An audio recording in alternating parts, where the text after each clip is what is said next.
അങ്ങനെ പറഞ്ഞിട്ടിപ്പോൾ ഇന്നാണ് ആപ്പാപ്പ വരുന്ന ദിവസം. കുറേ ദിവസമായി ആപ്പാപ്പ ഇന്ന് വരും നാളെ വരും എന്നിങ്ങനെ പറയാൻ തുടങ്ങിയിട്ട്. ഇന്നാണ് ഇപ്പോൾ വരുന്നത്. ശരിക്കും പറഞ്ഞാൽ ഇന്നല്ല, ആപ്പാപ്പ വന്നിട്ട് ഒരാഴ്ചയായി. ഇങ്ങനൊരു വീഡിയോ എടുത്ത കാര്യം തന്നെ ഞാൻ മറന്നുപോയി. ഇത് അപ്ലോഡ് ചെയ്യാണ്ട് ഒരു ഓർമ്മ എനിക്കുണ്ടായിരുന്നില്ല. ഇന്നൊന്ന് ഫ്രീ ആയിട്ടിരുന്ന് നോക്കുമ്പോഴാണ് കുറച്ച് ലേറ്റ് ആയാലും ഇപ്പം എന്താ ഇവിടെ കിടക്കട്ടെ അല്ലേ. എഡിറ്റ് ചെയ്യാൻ വേണ്ടി എടുത്ത് നോക്കുമ്പോൾ മെയിൻ ക്ലിപ്പുകളൊക്കെ മിസ്സിങ് ആണ്. വണ്ടി പോണത് മാത്രമേ കാണാനുള്ളൂ. അപ്പം നിങ്ങൾക്ക് മനസ്സിലായില്ലേ ഞങ്ങൾ കുറേ നേരം വണ്ടിയിൽ പോയി നിന്ന്? അതെ, ആപ്പാപ്പ കൊച്ചിക്ക് വരുമ്പോൾ ഞങ്ങൾ കോഴിക്കോട്ട് പോയിട്ട് കാര്യമില്ലല്ലോ. സോ രാവിലെ തന്നെ ഞങ്ങൾ പെട്ടിമ്പ്രമാണൊക്കെ എടുത്ത് ഇറങ്ങി. കൊണ്ടാൻ പോകുമ്പോൾ ഇതിനെ പെട്ടിമ്പ്രമാണൊക്കെ എടുക്കണമെന്ന് കരുതണ്ട, അതൊക്കെ ഒരു ഫ്ലോയിൽ ഇങ്ങോട്ട് വന്നതാണ്. സാധാരണ ഞങ്ങൾ കൊണ്ടാൻ പോയാൽ സ്ഥിരമായിട്ട് നടക്കണം എന്താണെന്ന് വെച്ചാൽ ആ ഫ്ലൈറ്റും കഴിഞ്ഞ് അതിൻ്റെ അടുത്ത ഫ്ലൈറ്റിലുള്ളവരൊക്കെ വന്നിട്ടുണ്ടാവും, ഇവര് മാത്രം വരില്ല. ഇതിപ്പോൾ എന്തോ ഒരു ഭാഗ്യത്തിന് ആ പാപ്പ ഫ്ലൈറ്റ് നേരത്തെ ഇറങ്ങുകയും ചെയ്തു, പറഞ്ഞതിനേക്കാളും മുന്നേ പുറത്തേക്ക് വരികയും ചെയ്തു.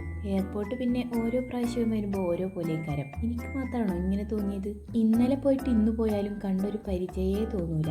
അപ്പം പിന്നെ 1-2 കൊല്ലം കഴിഞ്ഞിട്ട് കാണുന്ന ഞങ്ങളുടെ അവസ്ഥ പറയണ്ടല്ലോ. പറഞ്ഞു വരുന്നത് എന്താണെന്ന് വെച്ചാൽ ഞങ്ങളുടെ കൃത്യനിഷ്ഠതയുള്ള ഡ്രൈവർ ഞങ്ങൾ 1.5 മണിക്കൂർ മുന്നേ അവിടെ എത്തിച്ചിരുന്നു. നേരത്തെ എത്തിയ പിന്നെ പറയണ്ടല്ലോ, കുറച്ചു നേരം അങ്ങോട്ടും ഇങ്ങോട്ടൊക്കെ തിരിഞ്ഞ് നടന്നു.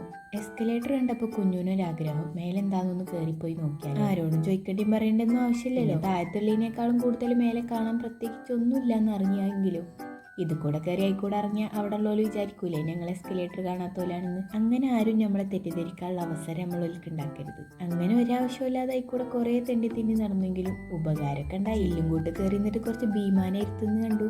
ദൂരം എങ്ങോട്ടേലും പോകുമ്പോൾ ചോദിക്കാതെയും പറയാതെ നമ്മളെ പിന്നാലെ വരുന്നൊരു അതിഥി ഉണ്ടല്ലോ, അത് തന്നെ ഛർദ്ദിക്കാൻ വരല്. മൂപ്പര് ഞങ്ങളൊപ്പം പോന്നീന്നു വെറുതെ ആൾക്കാരടങ്ങാറാക്കാന്. പക്ഷെ എന്തോ ഭാഗ്യത്തിന് മൂപ്പര് എൻ്റെ പിന്നാലെ വന്നില്ല.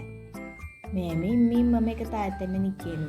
ഓലോട് വിമാനം കാണാൻ വരണോന്ന് ചോദിക്കാൻ വേണ്ടി വിളിച്ചപ്പത്തിന് ഓല് പറഞ്ഞു ആ പാപ്പ ഇറങ്ങിക്കോളൂന്ന് പറഞ്ഞിട്ട് വിളിച്ചിരുന്നു. അങ്ങനെ ഞങ്ങൾ താഴത്തേക്ക് തന്നെ വരുന്ന വഴിക്ക് ആ പാപ്പ മുട്ടായി വാങ്ങാണ്ടെന്ന് പറഞ്ഞിട്ട് പാം ട്രെയിൽ അവിടെയുള്ള ഒരുവിധ സാധനങ്ങളൊക്കെ ഞങ്ങൾ ടേസ്റ്റ്. അല്ലേലും ഞങ്ങൾ എയർപോർട്ട് കാണാൻ പുതിയായിട്ട് പോയതൊന്നല്ലല്ലോ, മെയിൻ ലക്ഷ്യം തീറ്റ തന്നെയല്ലേ. ഫുഡിന്റെ കാര്യം പിന്നെ നമ്മൾ മറന്നാലും നമ്മളെ വയറ് നമ്മളെ ഓർമ്മിപ്പിക്കുമല്ലോ.